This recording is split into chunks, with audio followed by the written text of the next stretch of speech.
Assalamualaikum warahmatullahi wabarakatuh. Perkenalkan, nama saya Arina Sabila Fahmia. Saya dari kelompok 3. Kami akan menjelaskan tentang kebutuhan sistem informasi bagi pengambilan keputusan. Yang pertama, pemecahan masalah dan tinjauan keputusan. 1. Sifat dan karakteristik pengambilan keputusan buku.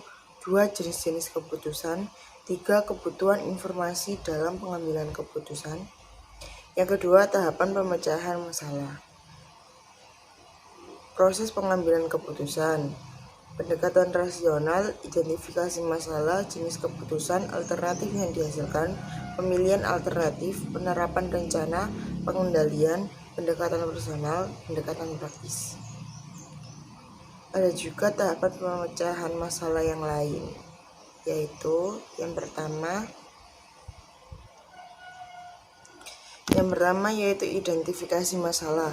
Yang dimaksud identifikasi masalah yaitu pengenalan pada masalah. Yang kedua, analisis masalah. Tahap kedua dalam strategi pemecahan masalah adalah Anda perlu mencari tahu penyebab masalah, seperti apa masalah yang dihadapi saat ini, dan urgensi penanganan masalah tersebut. Lalu temukan akar masalahnya dengan cara melakukan penelitian terhadap masalah yang dihadapi.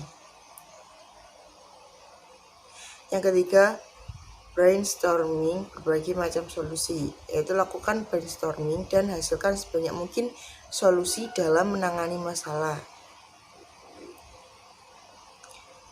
Yang keempat, mengambil keputusan terkait solusi yang tepat.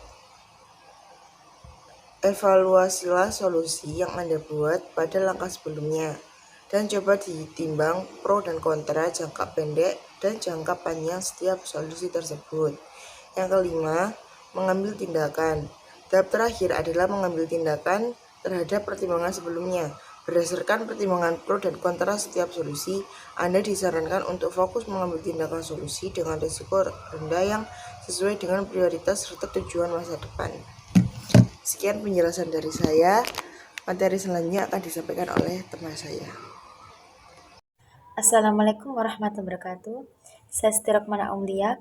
Di sini saya akan melanjutkan penjelasan dari rekan saya sebelumnya.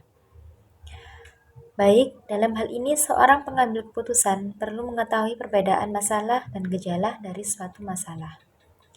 Hal ini perlu dilakukan agar kita dapat menyelesaikan permasalahan yang sesungguhnya bukanlah dari gejala. Gejala atau simptom sendiri dapat diartikan kondisi yang dihasilkan atas masalah, sedangkan masalah yakni suatu kendala atau persoalan yang harus dipecahkan dari gejala tersebut. Contoh mudahnya gini, seorang manajer harus teliti dalam suatu apapun, dalam pekerjaan ataupun lah, sehingga dapat terlihat gejala dan masalah. Untuk selanjutnya, kita akan membahas pendekatan sistem bagi pengambil, yakni sistem pendukung keputusan. Sistem pendukung keputusan dalam bahasa Inggris yakni Decision Support System yang disingkat DSS, adalah bagian dari sistem informasi berbasis komputer yakni termasuk sistem berbasis pengetahuan dan manajemen pengetahuan yang dipakai untuk mendukung pengambilan keputusan dalam suatu organisasi atau perusahaan. DSS dapat juga dikatakan sebagai sistem komputer yang mengolah data menjadi informasi untuk mengambil keputusan dari masalah semi terstruktur dan spesifik. Sejarah DSS atau sistem pendukung keputusan. Pada tahun 1950, teori pengambilan keputusan organisasi dikembangkan di Carnegie Institute of Technology. Pada tahun 1960, implementasi DSS dalam bentuk sistem komputer interaktif dilakukan di Massachusetts Institute of Technology. Tahun 1970, konsep DSS menjadi area riset. Tahun 1980, telah dikembangkan Executive Information System atau IES. Group Decision Support System GDSS dan Organizational Decision Support System ODSS untuk single user berbasis model. Tahun 1990 dikembangkan data warehousing dan online. Analysis Process atau OLAP. Tahun 2000 dikembangkan aplikasi analitik berbasis web.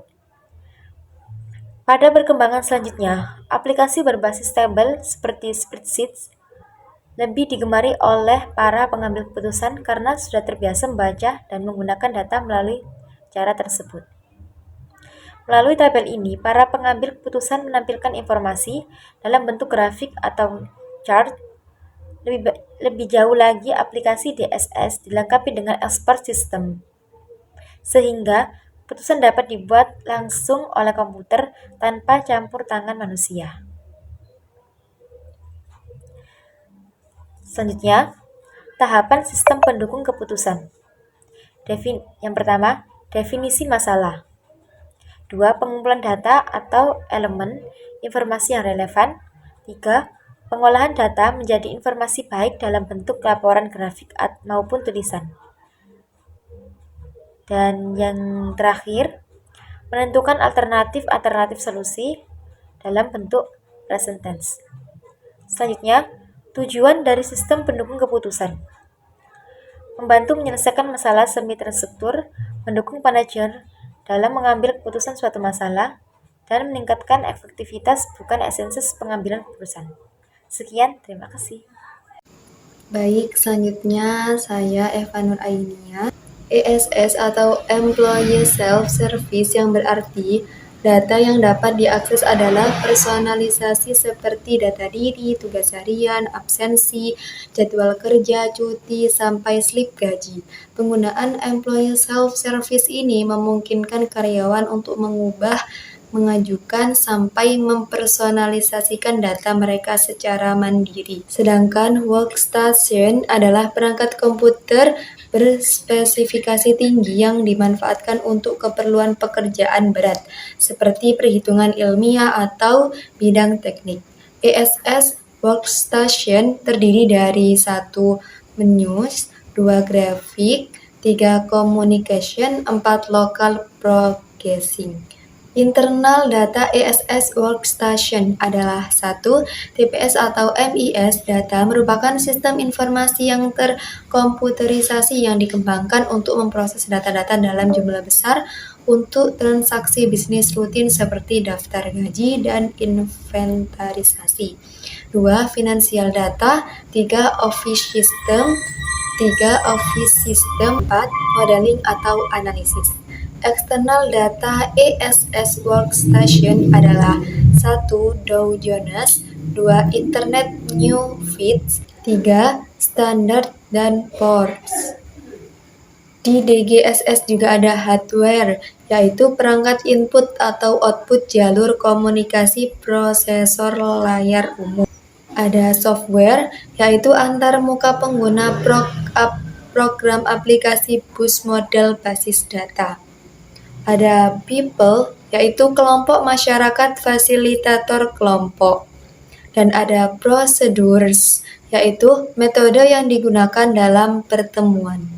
GDSS atau Group Decision Support System merupakan jenis sistem interaktif berbasis komputer yang didesain untuk pengambilan keputusan kelompok.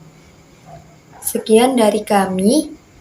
Penjelasan bab 10, kurang lebihnya kami mohon maaf. Wassalamualaikum warahmatullahi wabarakatuh.